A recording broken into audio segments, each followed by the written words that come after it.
नमस्कार दोस्तों, कैसे हैं आप सभी।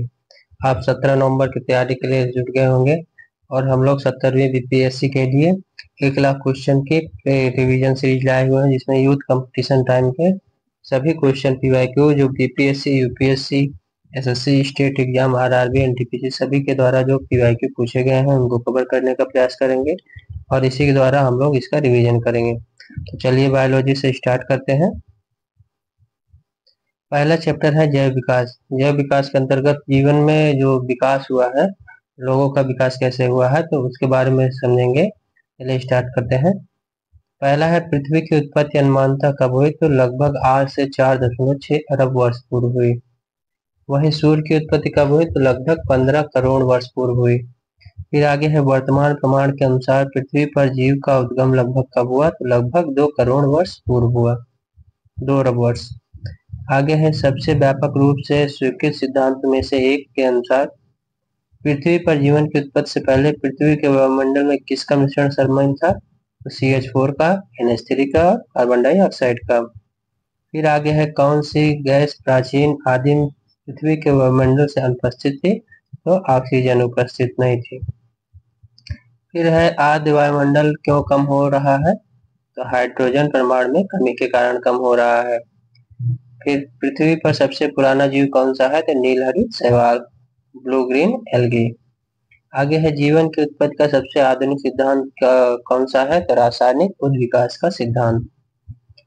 फिर है जीवन की उत्पत्ति का रासायनिक उद्विकास सिद्धांत किसने दिया, तो इसको दिया है AI ऑपेरिन ने।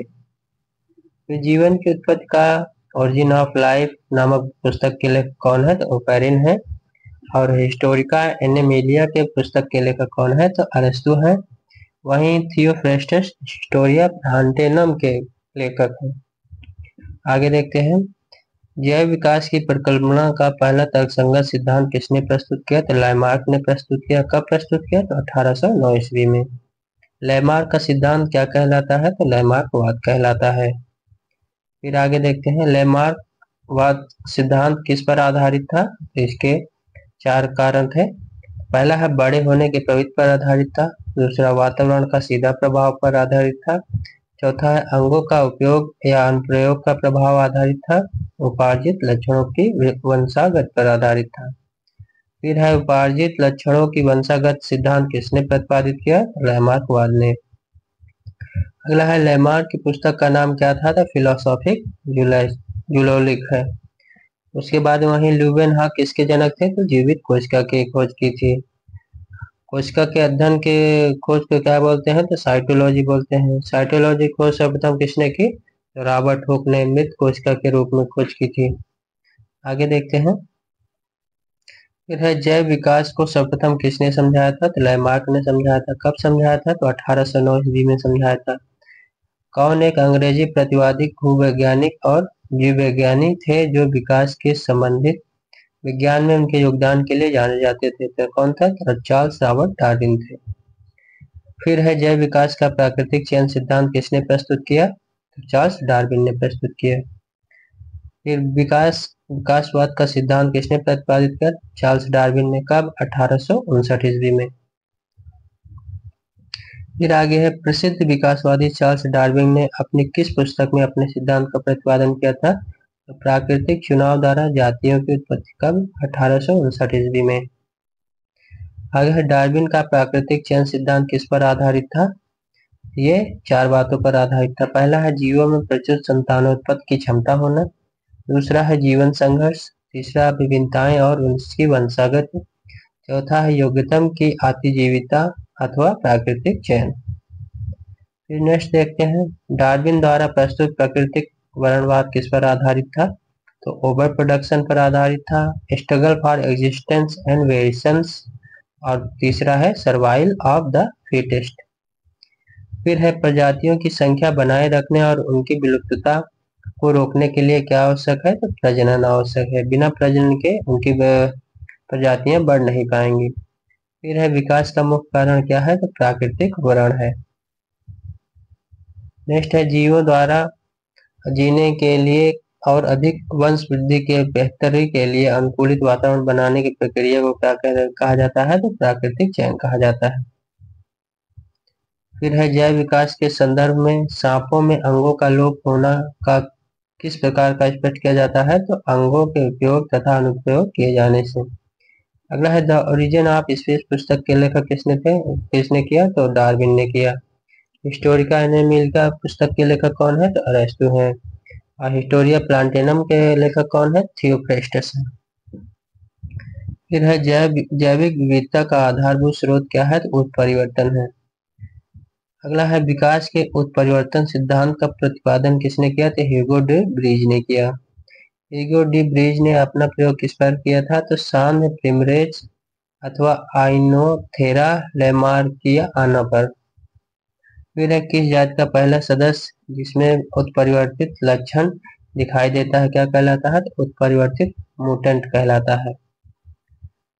फिर है वह कौन सा विचार है जो नई प्रजातियों का विकास के लिए परिभाषित परिवर्तन के कारण हुआ, तो उत्परिवर्तन कहलाता है। विकासवादी संबंधों का प्रमाण कौन प्रदान करता है, तो जीवाश्म प्रदान करता है। फिर है लाखों वर्षों से आदिम जीवों में क्रमिक परिवर्तन का अनुक्रम है, इसके कारण परिणाम स्वरूप नई प्रजातियों का गठन होता है, तो क्या कहलाता है, क्रमागत उन्नति कहलाता है। फिर है जिन अंगों की मूल संरचना भिन्न भिन्न होती है लेकिन देखने में एक जैसे होते हैं और उनके कार्य भी समान होते हैं, उन्हें क्या कहते हैं, तो समरूप अंग कहते हैं। फिर अगला है लॉबस्टर की पूंछ और व्हेल के फाल क्या है, तो समरूप अंग है। फिर है वैसे अंग जिनकी मौलिक संरचना तो एक समान होती है परंतु उनके द्वारा किए जाने वाला कार्य भिन्न भिन्न होता है, तो समजात अंग कहलाते हैं। जैसे घोड़े का अगला पाद और मनुष्य का हाथ का पैर। अगला है किस युग के दौरान विशालकाय सरीसृप डायनासोर फूले फले थे, तो मेसोजोइक युग में। फिर नेक्स्ट देखते हैं मेसोजोइक युग के दौरान विशालकाय सरीसृप डायनासोर फले फूले थे। फिर लगभग 65 मिलियन वर्ष पहले डायनासोर किस अवधि के अंत में विलुप्त हो गए थे, तो क्रिटेशियस युग में। आगे है मैमथ किसके पूर्वज थे, तो मैमथ हाथी के पूर्वज थे। जीवाश्म जीवों के विकास इवोल्यूशन के संदर्भ में सही अनुक्रम है, तो सैलामेंडर, अजगर, कंगारू। किस महाकल्प को स्तनधारियों का महाकल्प कहा जाता है, तो नूतन जीवी को। मानव विकास का अध्ययन यह इंगित करता है कि हम सभी एक ही प्रजाति से संबंधित हैं, जो कहाँ से विकसित हुए थे, तो अफ्रीका से। मनुष्य की आनुवंशिकी का पता कहाँ से लगाया गया था, तो अफ्रीका से। होमो सेपियंस के रूप में वर्गीकृत किए जाने वाले प्रारंभिक होमिनाइड्स कौन थे, तो क्रो-मैग्नन थे। मैग्नन मनुष्य के हाल के पूर्वज कौन है, तो क्रो-मैग्नन मनुष्य हैं। वैज्ञानिक नाम होमो सेपियंस का अर्थ क्या है, तो बुद्धिमान आदमी। फिर है शब्द डेनिसोवन कभी कभी समाचार माध्यमों से में किस संदर्भ में आता है, तो एक आदिम मानवजात स्पीशीज सेपियंस की समकालीन मानव प्रजाति के रूप में आता है। फिर आगे है वर्ष 2015 में किस होमोजीनस की एक नई प्रजाति की खोज राइजिंग स्टार के सिस्टम अर्थात फ्रीडम ऑफ ह्यूमनाइड्स दक्षिण अफ्रीका के देनाल्डी चैम्बर में की गई थी, तो होमो सेपियंस होमो नेलेडी। फिर है नेक्स्ट चैप्टर आ गया है जीव विज्ञान बायोलॉजी, इसमें देखते हैं। अभी तक आपको कुछ समझ में आ रहा होगा तो कमेंट करिएगा और चैनल को सब्सक्राइब कीजिएगा। विज्ञान किसे कहते हैं, तो सुसंगठित सुव्यवस्थित तथा क्रमबद्ध ज्ञान को विज्ञान कहते हैं। जीव विज्ञान अर्थात बायोलॉजी शब्द का प्रयोग सर्वप्रथम किसने किया, तो लैमार्क और ट्रेविरेनस ने। तो लैमार्क कहाँ के थे, तो फ्रांस के थे, वहीं ट्रेविरेनस कहाँ थे, तो जर्मनी के थे। फिर है जीव विज्ञान की मुख्यतः कितनी शाखाएं हैं, तो 2 शाखाएं हैं, जूलॉजी और बॉटनी। जूलॉजी की कितनी उपशाखाएं हैं, तो अनेक उपशाखाएं हैं। फिर है जंतु विज्ञान किसका अध्ययन है, तो जीवित व मृत जंतुओं का अध्ययन है। जंतु विज्ञान का जनक किसे माना जाता है, अरस्तु को माना जाता है। वहीं वनस्पति विज्ञान का जनक किसे माना जाता है, तो थियोफ्रेस्टस को माना जाता है। अरस्तु के गुरु का नाम क्या था, तो प्लूटो था, और प्लूटो के गुरु का नाम क्या था, तो सुकरात था। सुकरात के गुरु का नाम क्या था, तो अफलातून था। फिर आगे है जंतु विज्ञान किसका अध्ययन करता है, तो जंतुओं का अध्ययन करता है। हिस्टोरिया एनिमिलियम किसकी रचना है? तो अरस्तू की रचना है। जीवों के वर्गीकरण के अध्ययन को क्या कहा जाता है? तो वर्गीकरण कहा जाता है। जीव की उत्पत्ति किसकी रचना उसकी रचना और विशिष्ट संरचनात्मक गुणों के अध्ययन को क्या कहते हैं? तो मॉर्फोलॉजी कहते हैं। मनुष्य के विकास का अध्ययन किसके अंतर्गत किया जाता है? तो एंथ्रोपोलॉजी के अंतर्गत किया जाता है। जीव विज्ञान की उस शाखा में मानव जाति का समाज शास्त्रीय अध्ययन किया जाता है तो एंथ्रोपोलॉजी। मानव जैसी प्रजातियां जैसे बंदर, वानर, वनमानुष आदि के व्यवहार के अध्ययन को क्या कहते हैं? तो प्राइमेटोलॉजी कहते हैं। फिर है अस्थियों का अध्ययन विज्ञान की किस शाखा के अंतर्गत किया जाता है? तो ऑस्टियोलॉजी के अध्ययन अंतर्गत किया जाता है। हड्डियों की पढ़ाई विज्ञान की किस शाखा के अंतर्गत आती है? तो ऑस्टियोलॉजी। जेनेटिक्स में किसका अध्ययन किया जाता है? आनुवंशिकता और विचरण का अध्ययन किया जाता है। विज्ञान की किस शाखा में किस भाषा में आनुवंशिक जेनेटिक अभियांत्रिकी के द्वारा मानव प्रजाति में सुधार लाया जाता है? तो यूजेनिक्स के माध्यम से। फिर है हेमेटोलॉजी का अध्ययन किससे संबंधित है? हेमेटोलॉजी रक्त, हेमेटो का मतलब है हीमोग्लोबिन से है। शरीर विज्ञान एवं चिकित्सा की किस शाखा में पुरुषों के विशिष्ट रोग और स्थितियों का अध्ययन किया जाता है? तो एंड्रोलॉजी। चिकित्सा विज्ञान की किस शाखा में यकृत के उपचार का अध्ययन किया जाता है? तो हेपेटोलॉजी में। फिर आगे है कैंसर का उपचार चिकित्सा विज्ञान की किस शाखा के अंतर्गत किया जाता है? तो ऑन्कोलॉजी के माध्यम से किया जाता है। कोशिका का वैज्ञानिक अध्ययन को क्या कहा जाता है? साइटोलॉजी अर्थात कोशिका विज्ञान कहा जाता है। विभिन्न प्रकार के ऊतकों के अध्ययन को कहा जाता है? तो ऊतक विज्ञान अर्थात औत्तिकी कहा जाता है। फिर है चिकित्सा विज्ञान किस शाखा के अंतर्गत किडनी का अध्ययन किया जाता है? तो वृक्क विज्ञान अर्थात नेफ्रोलॉजी के अंतर्गत किया जाता है। जानवरों के उनके पर्यावरण के साथ संबंधों के अध्ययन को क्या कहा जाता है? पारिस्थितिकी विज्ञान इकोलॉजी कहा जाता है। विज्ञान की शाखा चिरोपोडी अर्थात पोडिएट्री शरीर के किस भाग से संबंधित है? पैरों से संबंधित है। स्वप्नों का अध्ययन किस विज्ञान की शाखा के अंतर्गत किया जाता है? तो ओर्नियोलॉजी। अगर पालतू कुत्तों का वैज्ञानिक अध्ययन क्या कहलाता है? साइनोलॉजी कहलाता है। पशुओं के व्यवहार के वैज्ञानिक और वस्तुनिष्ठ अध्ययन को क्या कहा जाता है? तो एथोलॉजी कहा जाता है। ऑर्निथोफिली अर्थात पक्षी परागण से कौन प्रभावित होता है? तो पक्षी प्रभावित होते हैं। पक्षियों के अध्ययन को क्या कहा जाता है? तो ऑर्निथोलॉजी कहा जाता है। फिर है सौरोलॉजी किसका अध्ययन है? छिपकलियों का अध्ययन अर्थात लिजार्ड का अध्ययन है। फिर है कीटों के वैज्ञानिक अध्ययन को क्या कहा जाता है? तो एंटोमोलॉजी कहा जाता है। फिर कीट संवर्धन का है तो कीटों की वृद्धि करने का विज्ञान कीट संवर्धन कहलाता है। मकड़ियों के वैज्ञानिक अध्ययन क्या कहलाता है? तो आर्केनोलॉजी कहलाता है। नेक्स्ट है जीव विज्ञान की किस शाखा के अंतर्गत उभयचरी एवं सरीसृपों का अध्ययन किया जाता है? तो हर्पेटोलॉजी के अंतर्गत। वहीं मछलियों के वैज्ञानिक अध्ययन को क्या कहलाता है? तो इक्थियोलॉजी कहा जाता है। सर्पों के विषय में अध्ययन क्या कहलाता है? सर्पेंटोलॉजी कहलाता है। टैक्सिकोलॉजी के में किसका अध्ययन किया जाता है? तो जहर का अध्ययन किया जाता है। वृद्धावस्था में एवं काल प्रभावन के विषय में ज्ञान प्राप्त करने की विधा को क्या कहते हैं? जेरोंटोलॉजी कहते हैं। फिर है विभिन्न संस्कृतियों एवं वैज्ञानिक विवरण के तुलनात्मक अध्ययन को क्या कहा जाता है? तो इथनोलॉजी कहा जाता है। किसी विशिष्ट संस्कृति के अध्ययन को क्या कहते हैं? तो इथनोग्राफी कहते हैं।